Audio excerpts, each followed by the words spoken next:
Well, Joe Hockey, thanks so much for joining us. What's your sense of how this campaign is coming to a close? Who's having the stronger finish? Well, I think both candidates are finishing strongly, and I think most Americans have made up their mind. It is a result that no one's able to predict, and it's going to come as a surprise to Australians, given there are so many polls that we're in a position where we can't pick the winner. But the fact is, no one knows how big the turnout is going to be. And unlike Australia, where we have compulsory turnouts in elections, here it is a mystery how many new voters will come out and how they're going to vote. We're here in Michigan, and this is obviously one of those battleground states that Kamala Harris needs to defend for the Democrats. But where are you going to be watching? What states are you going to be keeping an eye on Tuesday night? I'll be watching North Carolina because it's a classic case where they've got a gubernatorial, a governor candidate for governor, who has been a complete flop. This is a state Donald Trump should win and win well, but it is very close. And it's also what the Americans call a purple state. It's trending the other way. And I think North Carolina will come in early if it is a strong result for Trump, and it will be a precursor to an overall victory for Trump. But if it's close, then obviously it's going to make it a very interesting night. I'd be surprised at this stage, David, if we have a result within about 4 or 5 days. It's genuinely that close. 4 or 5 days. Well, North Carolina is interesting because they've both been spending a fair bit of time there in the last couple of days. If Kamala Harris can flip that, well, it's going to be a disastrous night for Donald Trump, I would have thought, isn't it? Well, it wouldn't be over because North Carolina and Pennsylvania have similar number of electoral college votes. And by all accounts, Pennsylvania is very close as well. And look, let's come back to the reasons why this election is so close. It is truly based on policy differences. When you speak to strong Trump supporters or you speak to strong Harris supporters, there are different motivations to the actual candidates. For Trump supporters, they want lower tax, they want less regulation, they want a stronger border. For Harris candidates, the overwhelming unifying factor is that Kamala Harris is not Donald Trump. And that has brought together an unbelievable coalition that stretches from Bernie Sanders on the left to Liz Cheney, who would be a very, very conservative Republican on the right. I mean, that's a very broad coalition. And that's up against Donald Trump, whose coalition stretches from Elon Musk to the head of the Teamsters truck driving union. Now, you couldn't get a bigger differentiation in that cohort as well. So that's why it is such an unpredictable election this time around.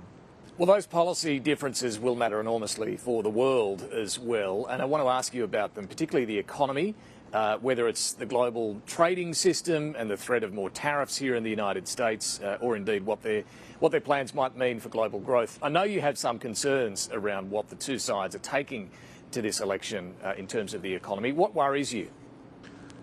Well, if Donald Trump implements his tariff policies, it'll have a profound impact on Australia and the rest of the world. It will stimulate inflation in the United States. It'll have a dramatic impact on the US dollar. It'll have a dramatic impact on US interest rates. And there's no win out of Donald Trump's tariffs policies for anyone, including in particular the consumers here in the United States. On the other side, and the key thing about his tariff policies is they don't need congressional approval. So he can do it by executive order, as he has done before. That's what makes his tariff policies real. His tax policies need to get through the House and the Senate. And in my view, both of those chambers are going to flip. So the House will move from the Republicans to the Democrats. The Senate will move from the Democrats to the Republicans. So he won't, it's highly unlikely he will get both houses. Therefore, his tax policies can't be implemented. Whereas with Harris, if she does win, I think a lot of her constraints will come out of a likely Republican Senate. So she won't be able to implement price control, which is an absurd policy going forward, and her tax increases just won't get through the Senate. And look, two parts of this question. Would Australia be able to negotiate an exemption to any tariffs that Trump would impose? And what about the AUKUS deal? Does that survive a Trump presidency? Well, in relation to tariffs, we've done it before, and we've really got to have all shoulders to the wheel in prosecuting the case that Australia is a really important ally, part of the essential national security supply chain for the United States on critical minerals, rare earths, on strategic positioning involving China. And that's how we got out of it last time. And I think Trump is, I know that Donald Trump sees Australia very favourably when it comes to issues like national security.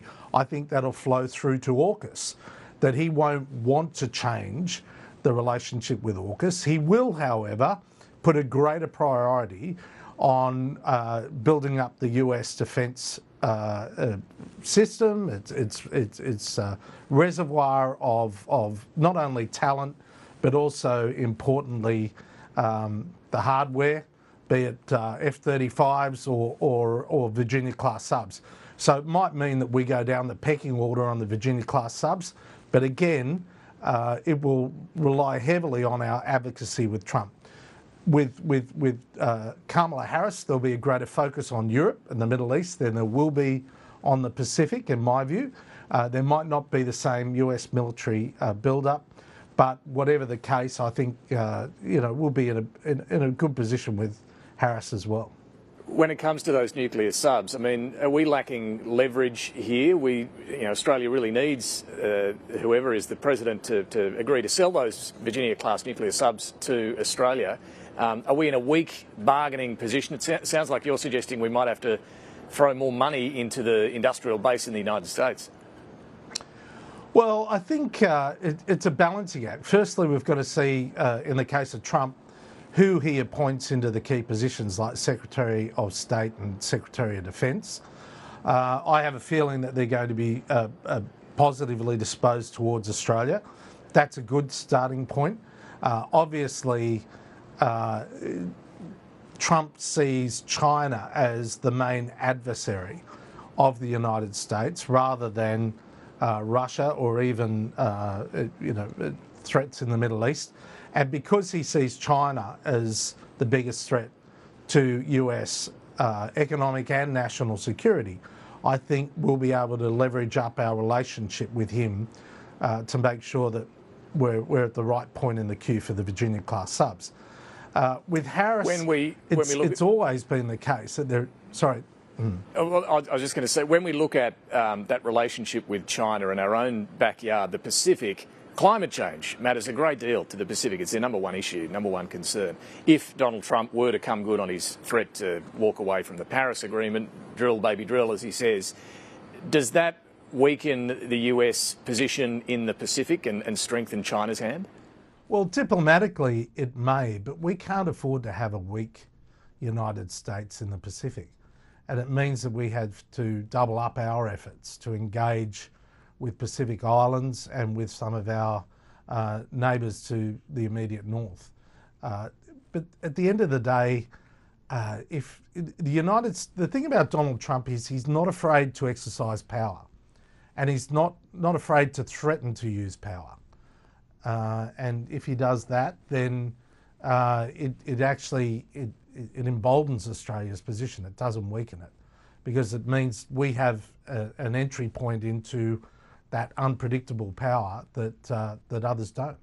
You mentioned those around Donald Trump. There is a view that without the likes of Rex Tillerson, who was his Secretary of State, Jim Mattis, who was his Defence Secretary, he's going to have acolytes around him, people who aren't going to push back and against his impulses.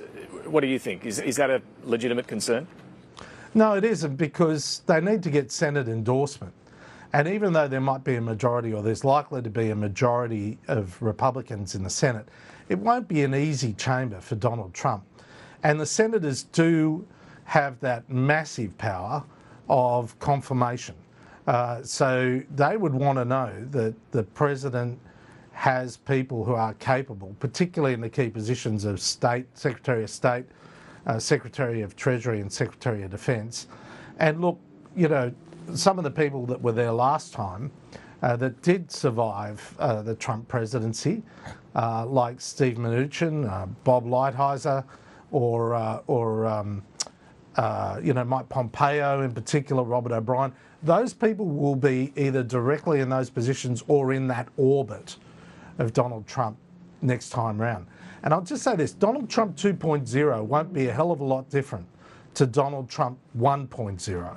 And that's good for us. It offers some measure of predictability. Whereas Harris will be a little less predictable because she needs to differentiate herself from the Biden presidency. And most importantly, she will always be looking to re-election. Don't forget, if Trump's elected, that's it. Even under Trump land thinking, he can only serve one more term and that's it. He can't run for re-election. Harris can run and will run for re-election if she is president, so it will be a different type of presidency. Just finally, if Kamala Harris does win, there is a concern that Donald Trump once again won't accept defeat and that we could even, you know, not only see challenges to the result, but even civil unrest. How concerned are you about that? Well, I'm not so concerned about it at all. I think the moment that was most risky for civil unrest in the United States was the assassination attempt on Donald Trump in Pennsylvania. And thank God, and Democrats say this to me as well as Republicans, thank God that didn't happen, because it's going to be a moment like that that will ignite the flame of American politics, and we all hope and pray that doesn't happen. So I think Americans recognise this is democracy. It's certainly not pretty, but this democracy is working. It is the most unpredictable and closest election in American history, and no one knows the result. No one knows the implications of it with any certainty. But what we do know is there is probably going to be a record turnout of voters in the election having their say, and that's something we should all celebrate. Well, we'll see what happens in the coming days. Joe Hockey, thanks so much for joining us. Thanks, David.